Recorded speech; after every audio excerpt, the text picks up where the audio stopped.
həyətində böyük tədbir var idi. Şagirdlər şeir deyirdi. Gördüm sırada bir uşaq, əlində tutub bayraq. Şeir deyir, məğrur məğrur, üzündə var mərdlik qurur. Hər dəfə deyəndə vətən, bal yağ tökülür dilindən. Soruşdum adın nədir? Dedi adım Heydərdir. Dedim böyüyəndə sən nə peşə seçəcəksən? Həkim, yoxsa müəllim, hansı işi görəcəksən? Dedi əskər olacağam, hər zaman vətənimin keşiyində dayanıb, onu qoruyacağam. Dedim afərin oğlan, bir qürur duydum ondan. Vaxt gəldi keçdi zaman, böyüdü həmin oğlan.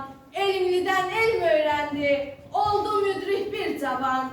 Vətənin dar günündə həmişə oldu öndə. Ona görə də xalq ona ad verdi ulu